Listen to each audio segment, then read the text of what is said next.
DevRelCon deep dives. Yar. Okay, so developer marketing in practice. Let's bring in our panelists. So we've got Christie Fidura. Hi, Christie. How are you? Hi, thank you so much for having me. It's an honor to be here.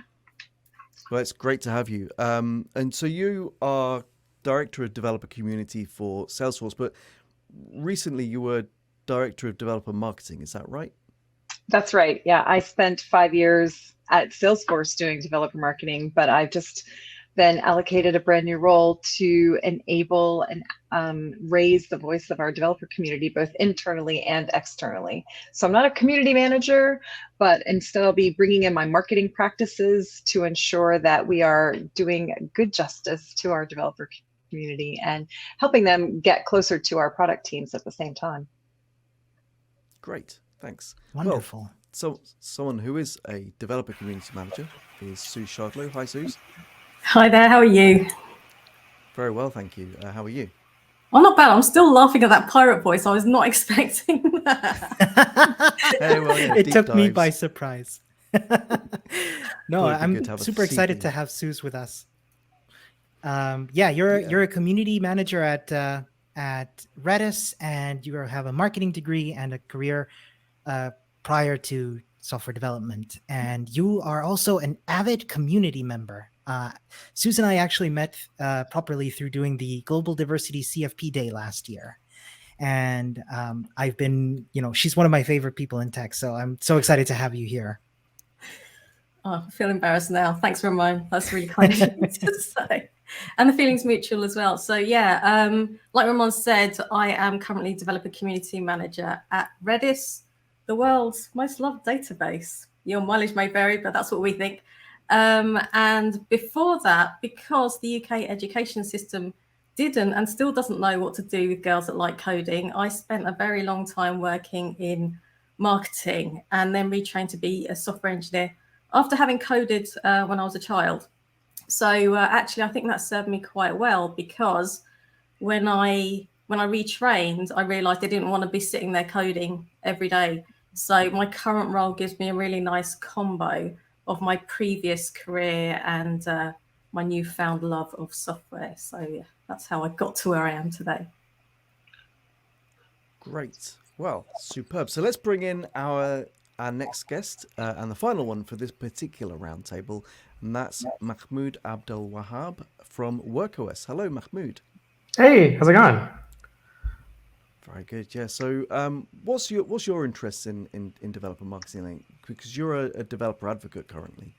Oh yeah. Just a quick intro. So my name is Mahmoud, or Mahmoud, depends on how you want to say it. Both are fine. I work as a developer advocate at WorkOS. So what we do is it's an API company. I started out as a software engineer, and more I started transitioning into creating content, and then I found out I can do this full time. So yeah, it's been fun. But yeah, in terms of marketing, I would say I'm much more focused on the coding aspect of it. So playing around with tools, testing them, checking and seeing that they provide the best developer experience, and then educating developers on how to use it, more than the other side where you want to let everyone know about the tool, where you do marketing campaigns, big launches. But yeah, I would say it's a big spectrum, but I fall I would say I'm closer to kind of closer to the developer and product side. But yeah, I'm open to trying everything. Great. Okay, thanks. Well, and I should say thank you to WorkOS as well for supporting this particular roundtable. Okay, so look, let's kick off with a question that I have, which is, what does developer marketing look like in your particular organization? So, Christie, you represent the largest, probably most mature organization amongst us here. So, what does developer marketing look like at Salesforce? Well, I think it's an incredibly important question, the way that you phrased it, because every single organization it probably will look completely different as to who developer marketing reports into, where developer relations lives. In our particular case, we do absolutely have an incredibly mature community. I mean, Salesforce is 23 years old. So our community is global. They are thriving. They're incredibly passionate. Many of them have been with us for a very long time, and a lot of them, a huge amount of them, are brand new to our community. So there is a huge amount of balancing there to work with people of such vast backgrounds, experiences, skill sets, levels, advancement, etc. So in our particular case, we are aligned directly next to developer advocacy. And those two functions, developer marketing and developer advocacy, report into the VP of developer relations. Now, we at Salesforce are also incredibly lucky because of the vast size and global nature of our community that we have a whole team, the Trailblazer community team, who run programs and interact on a very macro level with our community leaders all over the world, but they do it for all persona. So whether that's a business leader or a CXO level, or whether it's an admin or developer, they're all pretty much the same as far as the community team goes, because they're putting into practice these global programs. Whereas with developer relations, we are, of course, just thinking about and creating content for our developer audience. But my role is a little bit more specific because I am a really great handshake partner with developer marketing and developer relations, and also the Trailblazer community team. So that's kind of how we're structured. I'm still sitting under developer relations, and that's where I prefer to be. I don't want to move anyplace else. So Suze, how does that compare with Redis? Right, so I sit in the developer relations team at Redis, which is completely distinct from marketing at Redis. And we are very clear in our team that we don't do marketing. And I know that it's the age-old discussion, isn't it? Does DevRel do marketing? In our organization, marketing does marketing and developer relations does developer relations. And to some extent, I think it might come from, why did the company decide that they needed developer relations in the first place? Where did it come from? And in our case at Redis, we were born from originally an education team. So we were originally developer education, and that came about because we created Redis University. And that's where all the, most of the developer advocates that are in our team now started out. And then it kind of evolved more into a developer relations team. And then now we have community in there, which is my remit. So we are very distinct from the marketing team, and we report into different areas. So developer relations at Redis reports into product, and marketing reports into the chief marketing officer. So completely different chain of command, completely different remits. And we are quite careful in what we do as well. So we don't operate in a way that our content is marketing-y or salesy at all. So there's a very clear distinction between the style that we do. And because I'm a dyed-in-the-wool marketer, I think that's right. And I think that, in traditional terms, marketing, you've got the marketing mix. And so the marketing department should deal with things like, what does the product look like? How do we develop the product? How do we price it? How do we get it to the customer? Etc. Whereas developer relations doesn't make those kind of strategic decisions necessarily. Right. But... We also have a research and development department, which is separate from both of those, which I think is quite interesting because obviously that speaks to how we see the environment and how we need to develop our products. So that, again, I think is a part of marketing. Which again, some people might find controversial, but in the traditional terms, marketing is all about your product and how you develop it to make a profit and get it to your customer. Thanks. And I think this is what's really interesting to me is, and Mahmoud, I will come on to you and WorkOS in a minute, but there's something you said there, Suze, which made me think of a previous conversation we'd had when you were very clear that developer relations is not marketing. And I kind of know that this is one of those things that comes up all the time. But hey, we're doing a roundtable on developer marketing, so I think we're allowed to talk about it. Why isn't developer relations marketing? Because, and I want to color this with a little bit of additional sort of context. Even if you're not going out there and being all kind of shiny, salesperson-y, marketing-y sort of person, you're still either educating the market, preparing the market, helping to build awareness, bringing people into the top of the funnel, even if it's not expressed or measured in that way, or for more product-led developer relations teams, you could even argue that what you're doing is simply just kind of mid to lower funnel marketing rather than the big shiny part that everyone sees. So what is the distinction and why is it worth having? The distinction is that marketing encompasses a wide range of different things which all come together to mean that you produce a product that satisfies your customer needs profitably. That's like the traditional textbook definition of marketing. And the reason why developer relations isn't marketing is because it doesn't fit completely into that. If you drew it out as a couple of circles, developer relations is not going to fit into marketing. It's going to be more like a Venn diagram. There's going to be some overlap. So where the overlap sits is, like, you're quite right. So we probably sit at the top of the funnel, like you say. Some people sit more in the middle and bottom of it. So if you look at, classic marketing and sales theory, AIDA, awareness, interest, desire, and action. So we are trying to create awareness, create an interest, maybe create a bit of a desire, and create some action, but we're not necessarily getting people to hand over any money. We're more likely to be just trying to get them interested and trying to create awareness of that product.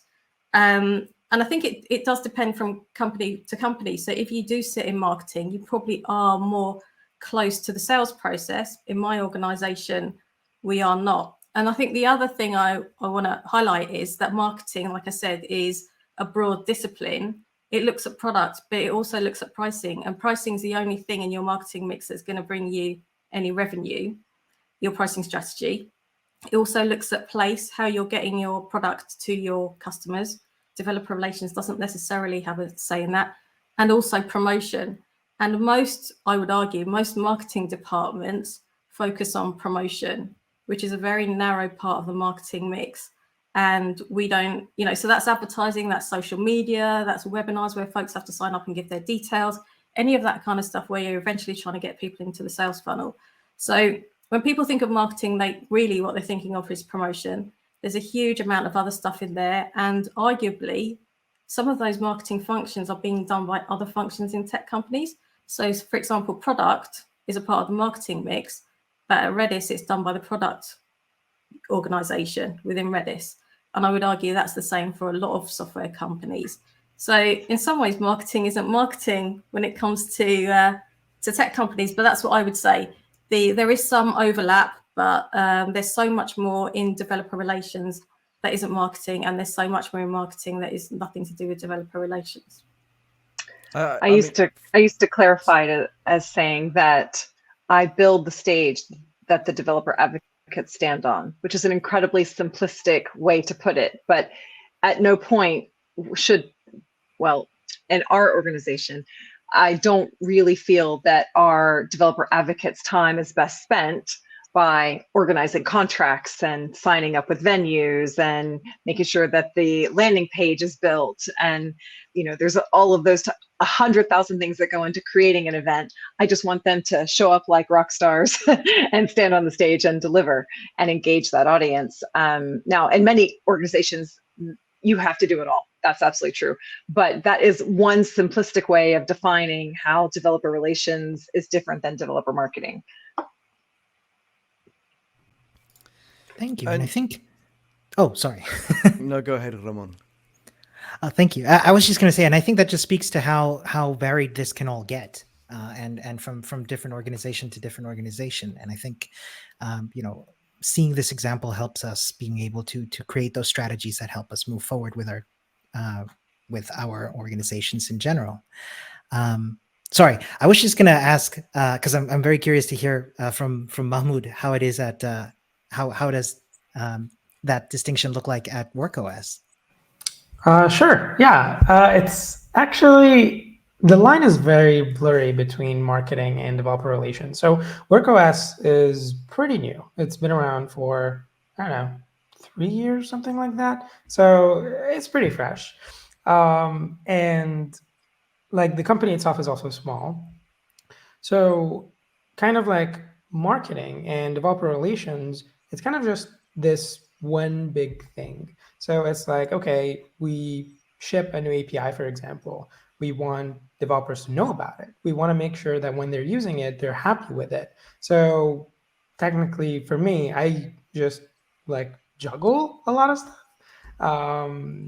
But yeah, this kind of like, to me, it's really fun. It's a lot of work, but I wouldn't say there's like clear lines. So for example, I can do promotions. I can shoot ads and then run like campaigns, but I also do contribute to the documentation. I do talks, I build demos.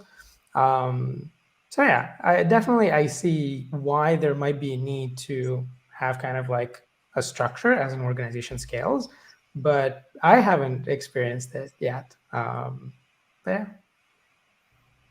I think one of the points that's coming clear to me is that actually 90% of what a lot of tech organizations do is marketing. It's just that it might not be in the marketing department. And so this is why I'm so on this kind of high horse of developer relations is marketing. It's just that nobody really understands what marketing is because everyone looks at that really narrow promotional bit. And I totally get that in practice and so on, the distinction is meaningful and valid, but also kind of in the theory of marketing and so on, it feels more like developer relations. Well, what else could it be? If it's not marketing, what else could it be? But I totally get the need to, both from a cultural point of view and from a practical point of view, put a box around the different aspects of marketing that get done. I think Suze said this really well also, is that, marketing is a discipline, right? So you don't just become an expert marketer from day one. You have to build those skills. And that means getting to understand how channels work, getting to understand how algorithms work, understanding who your audience is, building up a database, figuring out what their tolerances are, or what channels they're on, working with vendors, working with third-party agencies. There's a lot to unpack there. And our developer marketing team, they're all incredible experts in these areas. They way surpass me and my knowledge and skills, right? So I'll go to them and say, okay, my community is saying that we should be more here. How can we get there? And they'll advise me. They'll say, in our past experience, we know this vendor and how they work. We believe we should invest this much money into it. Can you go and get budget on that? And they help me prove the value as well as execute to the best of the requirement, right? Like it's very much a case, if somebody says, oh, can you build me a house? Well, what kind of house would you like, right? Any kind of house that you want. How much budget do you have? So they're able to advise me, okay, I think based on what you're trying to do and the people that you're trying to reach, and that this particular message would be great in this format, on this channel, at these times, looped into these themes, and we can do all of these other things off the back of it to help promote that and support it. But it's not just promotion, it's really understanding the opportunities and the what it is that you're trying to achieve, even if you can't really put that into the right words. And I think a developer relations function is much more about education, whereas marketing is about getting that educational message to market, to make sure that there are people in that audience to hear the education, whether it's virtual, whether it's via written content, whether it's in person, whether it's via a t-shirt. Well, could we talk about what a developer marketing campaign looks like? Because I think most people in DevRel have an understanding of what a DevRel campaign or let's say program looks like, or a strategic initiative. But for those who haven't come from a marketing background, what would a developer marketing campaign look like? What happens? How is it measured? Who's involved? Well, in our particular case, we have we build goals into the campaign. So we look at what types of content we have, we understand where our audience is, and we work with that particular channel. But we also work with our developer advocacy team to say, hi, it turns out that many people are asking for this type of content. Do we have anything already? Can we repurpose it? If not, do you think we should build it? And if so, can you fit that into your work schedule? And if so, when? So we work together in tandem. We then would set some boundaries based on the channel and the delivery style and the format that we decide is best for the content. So one piece of content might be absolutely fantastic in front of a live audience. Another piece of content might be absolutely fantastic as a YouTube short. Right? And then that YouTube short, it turns out, because we have such an amazing developer marketing team, they would say that YouTube short can actually point to these other 6 pieces of content that we have. So now we have a full package to offer to our market to help educate them further and take them to that next step. So based on the channel that we want to go with and the format and the type and the style and the delivery dates, we think that this type of budget is right, and we believe it will get these types of measures and metrics. So you set those goals and you take it upstairs and say, we believe we can hit this with this amount of money. Can we have it? It's up to them. And then if it's not always about money, right? It could be organic social as well. It could be just posting a blog post. It could be attending a conference. So it all depends on if budget is required, but you always have metrics. And so those metrics are going to be based on benchmarking from your previous campaigns or efforts.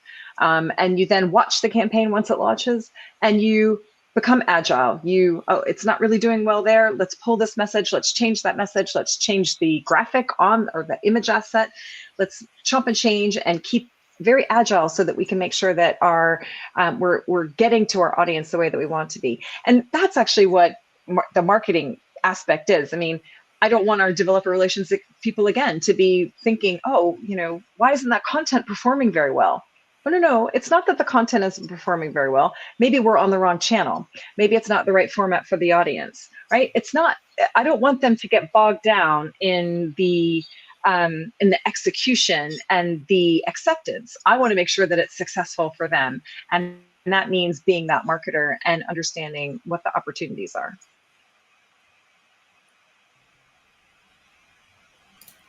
I've got a question, if I may. How does that connect with collaborations? I'd love to know. How does developer, is it a part of developer marketing to seek out and strategize around collaborations with other developer advocate teams? Or I'd love to know.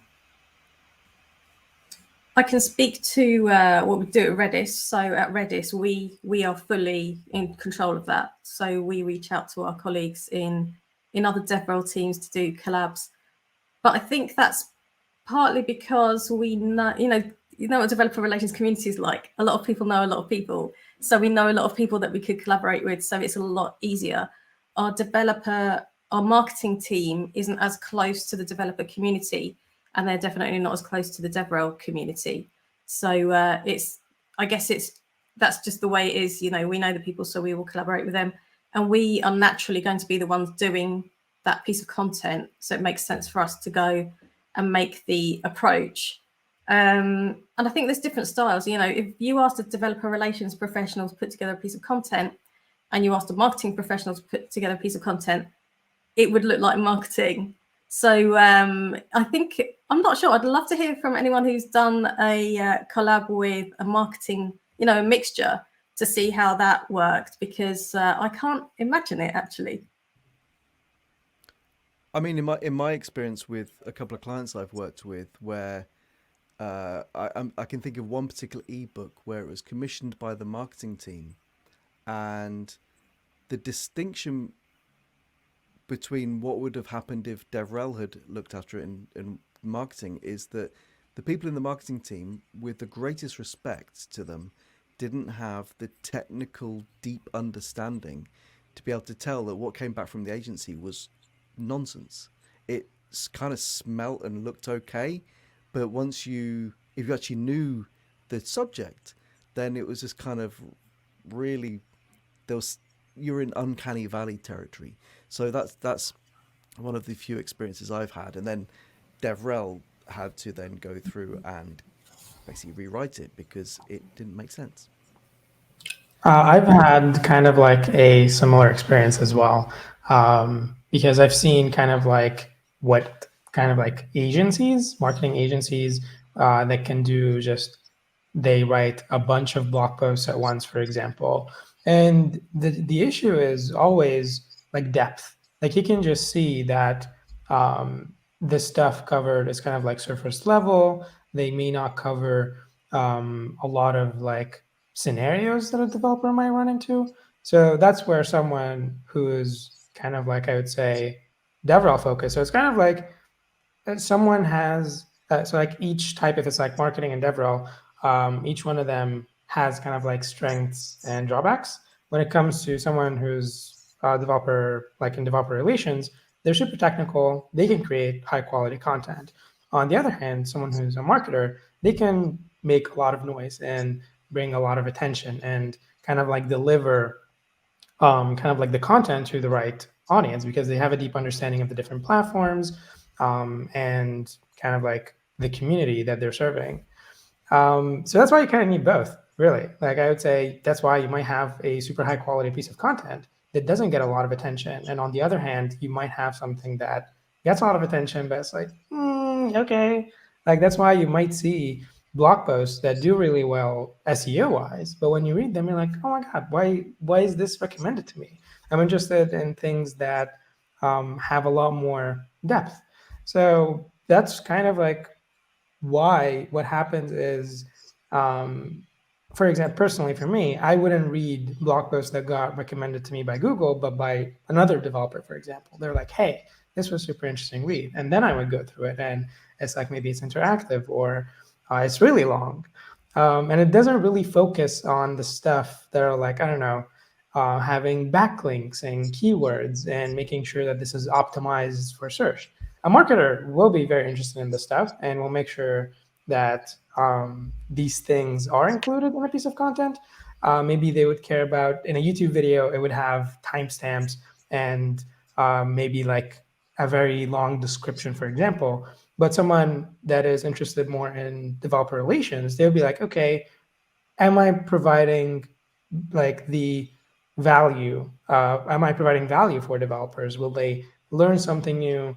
Will this help them be more successful? So that's kind of like why, like I would say, any company needs both. And if the company, for example, it's like it's young, it's a startup, the person that's kind of like leading DevRel should be aware of like, okay, you kind of have to do everything. So you have to know both and not sacrifice one or the other because it wouldn't like I would say it's very discouraging when you have a super high quality piece of content that doesn't get any attention.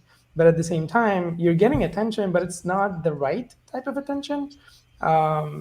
So yeah. Thank you. We've got a question on Discord from Eric Coletta. I hope I'm saying that right. I'm sorry. And I'm going to read it. So a common refrain I've heard is that developers don't like being, quote, marketed to. Do you find this to be true? And if so, how do you adjust your strategies and tactics to adjust to that? You hear this a lot, and I feel like really, I don't think people mind, just people in general mind being marketed to, because that's how you find out about new products, isn't it? You know, I want to know what the new thing from my favorite brand is going to be, and how it's going to benefit me, how it's going to enrich my life. So I don't necessarily think people mind marketing, but I think a lot of people don't like being sold to. And sales and marketing are closely aligned, but they're not the same thing. So Personally, that's what I think. I don't think developers mind being marketed to, because, you know, if they've got a pain point with your product and they're really hoping for a new feature, they want to know that that new feature is coming, or they want to know that they're going to have some input into the process of improving your product, and they want to know when it's coming, they want to know how to use it and all of that good stuff. And you can count that all under like the awareness and interest piece of marketing. So yeah, I don't think it's necessarily the marketing thing. I think it's more about the sales. And I used to work with a sales team, and they said that salespeople love being sold to. And I think that salespeople are probably the only people that like being sold to. But, you know, I'm happy to hear other views on that. I love that, Suze. Yeah, I'm not sure I love being sold to either, but I've been working with developers for 28 years now, and I think they're naturally circumspect, right? Like they're cautious, that's all. And I think they don't like to get excited about something until they can get their hands on it and really have a go with it, have a play with it, try it out for themselves.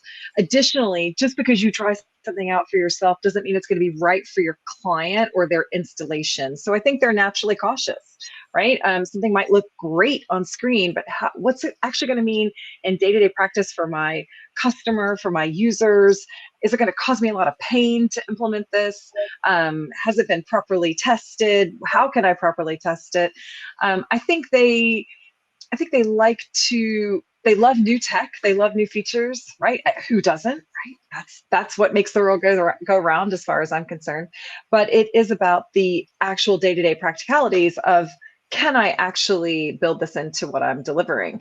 And I think, you know, I kind of see, Matt, you know, you and Ramón are kind of barking around this, or running around this tree of, you know, how do we sell to, like, do people really want to be sold to as far as a developer persona? And I think the Orbit model really does a great job of taking the marketing funnel out, taking developers out of that marketing funnel, because in my particular case, they don't buy or sell from me. I don't sell or buy to them, right? I have no financial transactional relationship with my developer community, unlike maybe others on this call.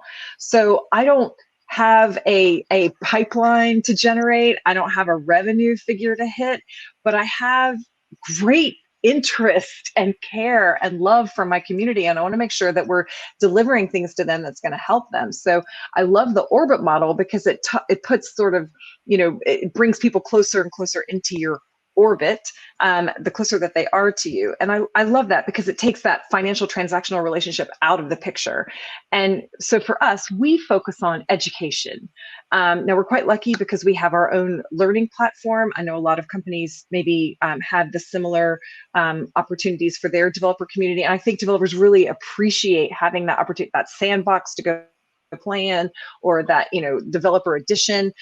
They really like that. So you could consider that a sale, but we don't consider that a sale. That's not something that's interesting to our community as far as we're concerned. They want to understand things better. They want that education. They want a developer advocate to inspire them, right? Show me what's possible. Tell me all about it. Give me that deep dive, and then leave me alone and let me sort it out for myself. Something else I just thought of while Christie was talking was that, yes, developers are circumspect. They can smell something that looks a bit too glossy, or you know, a bit too good to be true, a mile off. And I think that one of the differences between developer relations and anywhere else in the company, I won't call out marketing in particular, but one of the differences between developer relations and anywhere else in the company is that you're more likely to get the honest viewpoint of, you know, this is what it is. These are actually why you might not use it. This is actually what it's not that good at, but this is what it's really good at. You know, as a developer, I'm talking to you about my own experience with this tool. And, you know, we're going to talk as developers together about the issues you might face with it and how this might help you. The other thing I wanted to raise with the whole being marketed to thing is that if there's friction in any of your processes to getting folks to try your products, or even to hear the messages you want to give them, then everybody hates that, I think, not just developers. So, you know, if I just want to watch a webinar and I've got to give you my inside leg measurement and my dad's occupation and my work email, you can't give me my Gmail, then I'm just not going to watch your webinar, even though it might be really educational to me. It might have been produced by the DevRel team, but there's this layer of marketing, like clear marketing in between. Or, you know, if I want to sign up for your free trial, how much friction is there in that process too? And I think that nobody likes that, not just developers. Well, this is what I've been saying for a while now, is I don't think it's that developers dislike marketing. I think it's that everybody dislikes bad marketing. And people rarely notice good marketing. It's almost like being fish in water and not noticing that there's water surrounding you because it's just there. Yeah, that's a good analogy for the deep dives. Yeah, it keeps coming back. Yeah. So we're coming, not entirely towards the end, but we're kind of powering through our time and it's going quickly. One thing I was quite interested in discussing was marketing in general is a much older discipline than developer relations. And I think there are clearer career paths within marketing. So some people go into field marketing, some people going to the data side and, content and whatever. What I'd like to hear, I guess, is what do you think about what we as developer relations can learn from how marketing organizes itself? You mean like having a career ladder, or even departmentally? Because DevRel teams, we've gone from the universal developer advocate who had to do everything, and now larger teams are splitting into developer education, developer experience, and developer advocacy, and so on. So how, both structurally within teams and career-wise? I think it makes sense when you have like a developer relations team where you have, let's say, multiple developer advocates, to see where every single one of them shines. Maybe someone is incredible at giving talks. Someone else just builds fantastic demos. Someone else is a fantastic writer. And you just allow everyone, like every single one of them, to do what they do best. Maybe someone is really good at video. Maybe someone just enjoys live stream and they can keep the audience just engaged. And so yeah, I guess that's kind of like how, like, this kind of like structure gives the highest ROI, because you just end up with a team of specialists and all of them, they just produce really high quality stuff. Yeah. Suze, based on your... Oh, sorry, Christie, go ahead. I was just going to say, Mahmoud, that was stated so beautifully. Give people the thing that they're really great at doing and let them do that. I think structurally or hierarchically, I don't have a lot of opinions on that, because I think every developer relations function needs to operate the best for its community. I think globally can be very challenging. For example, we have a developer relations function in Japan, and I know who they are, but I never talk to them, right? Because what they do is so different than what we do. However, I would love to talk to them, because there might be some really good learnings there, some really good opportunities to bolster them or to bolster us. So I don't like the separate but equal, definitely, but I think that you should be in the places where your people are, and whatever guise that means. Now, marketing will separate itself out, right? There's field marketing, there's B2C, there's B2B, there is demand generation, there's the data side, there's operations, there's all different kinds of things. I think the bigger your marketing department is, probably the smarter that is, because all things can roll up and all things can roll down. And there's one succinct view. Everybody's working towards the same activity, but that activity work gets more specialized to create a holistic approach. And I think possibly that might be true for developer relations as well. But again, do what's right for your audience and your people. Yeah, for me, really, it needs to start with, you need to have a really strong strategy in place, and then you can decide how you want to structure your department. So we've already kind of seen that, you've got folks that are more on the education side, and then you've got others that are more in the advocacy space. You might decide that you want to have sort of a mini team of educators, and then you want to have a mini team of advocates. And what you also need to think about is your leadership in your team. So just as we've kind of touched on this, developer relations is one set of skills. So you could argue mostly it's about development skills. And then you have to have a very strong communication expertise as well.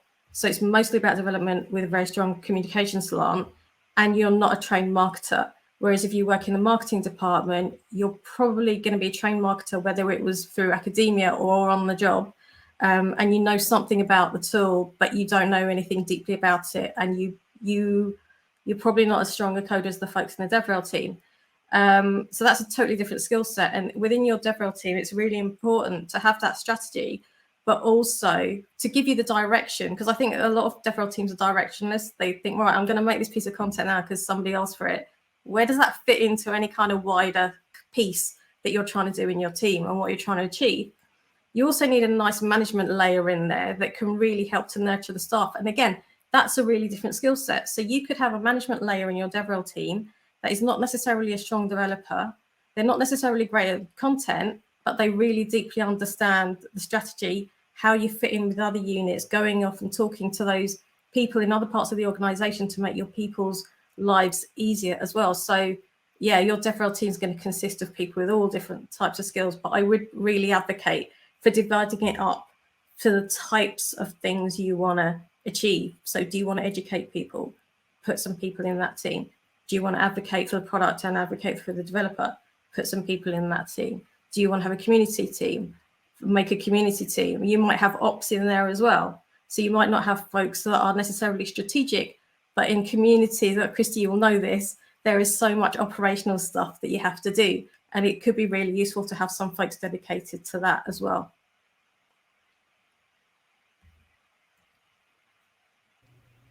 Okay, superb.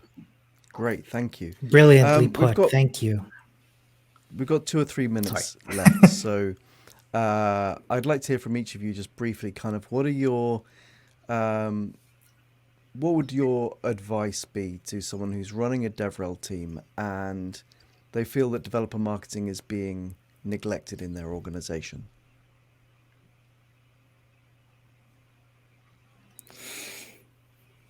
That is a huge question, Matthew, but only a few minutes left at the end. I think about the big one for the end. Yeah, exactly. Always. Think about why you think developer marketing is being neglected. What is the feedback, or what is the intel, or what is informing that view of yours? How would you like it to look? And what does it mean for you to get there? Because a lot of people, if you said to them, what would you really love, they would want everything. But actually, look at the objectives of the organization. What is the organization trying to achieve? Yes, okay, they want more sales. I mean, you can almost take that as a given, but what else are they trying to achieve? And then align your developer relations strategy to that. And I think that will help you gain some clarity around what it is you actually need. And then it will help you to put forth a more convincing argument for getting those resources and getting those tools to get what you need. Okay, great. Thanks. Well, I think you kind of took us up to time there, Suze, so thank you for that. Well, look, Mahmoud, Suze, Christie, thank you so much for joining us. Where can people find out more about what you're each working on? Mahmoud, what about starting with you?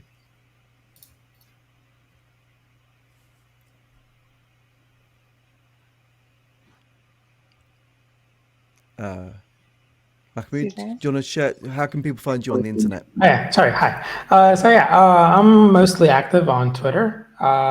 We can share a link on Discord. That's where I usually start most discussions, and I tweet about kind of like the work that I do. Plus, anyone, feel free to reach me. Happy to start conversations with people.